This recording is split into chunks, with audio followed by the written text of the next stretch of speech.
ultimately those who are failing to vote to censure Rashida Tlaib, they can call it free speech if they want to, but what they're really doing, what they're actually really doing here, is they are simply tickling that insatiable urge to attack the Jews. Now to Capitol Hill, where this week House Republicans and a few Democrats censured Democratic Congresswoman Rashida Tlaib for anti-Semitic comments. Ms. Tlaib, who is the only Palestinian American in Congress, had expressed support for the slogan, "From the river to the sea," which is widely understood to be a rallying cry for the death of Israel. But despite the censure, Ms. Tlaib still has strong support from liberals and those who say free speech, however offensive, should not be punished. We're joined now by Josh Hammer, senior editor-at-large for Newsweek. Josh, thanks for joining us once again here on Centerpoint. Thanks for having me. I appreciate it. So like I just mentioned, she still received tons of liberal support on the House floor. Why do you believe there is still a strong sentiment of anti-Israel in Congress? So the left started to turn against Israel going as far back as the 1967 war, the Six-Day War, where Israel had a miraculous victory. It was a defensive war. They were invading Arab armies on all sides.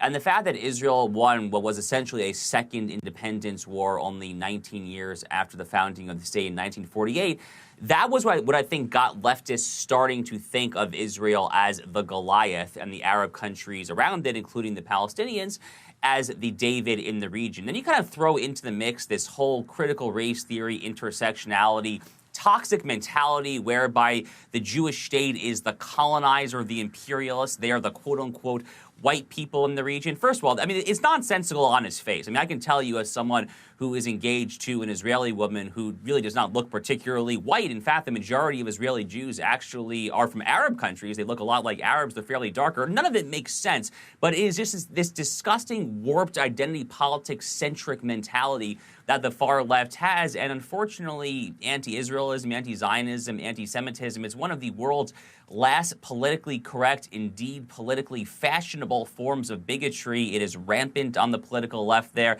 And I think ultimately those who are failing to vote to censure Rashida Tlaib, they can call it free speech if they want to, but what they're really doing, what they're actually really doing here, is they are simply tickling that insatiable urge to attack the Jews.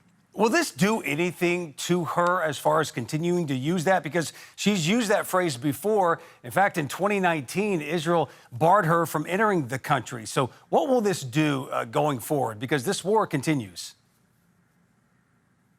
So it's obviously not the first time that Rashida Tlaib has used this kind of rhetoric. In fact, back in 2019 as well, she infamously referred to the Holocaust. She said that it gave her a calming sensation to think about the fact that 6 million Jews were tragically murdered by the Nazi regime. So she has gone down this road before. It's a really disgusting road.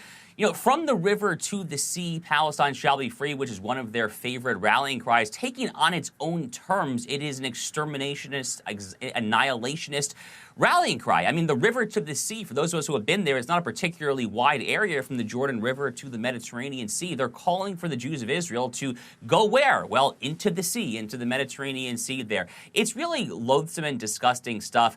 I would say that a congresswoman like her should know better, but again, we know from past experience that she herself does not know better. I fear that nothing is really going to change when it comes to the left's approach to this conflict. On the contrary, because Hamas has such a cynical strategy to use its own people as human shields, thereby ginning up outrage in the eyes of the world, trying to increase their own people's body count. As this war goes on and Israel does what it needs to do in Gaza, and Israel is going to tune out the static, they're going to do what has to get done. But as this goes on, because of Hamas's cynical strategy, I do fear that we're going to start to only hear more and more of this rhetoric from the far left.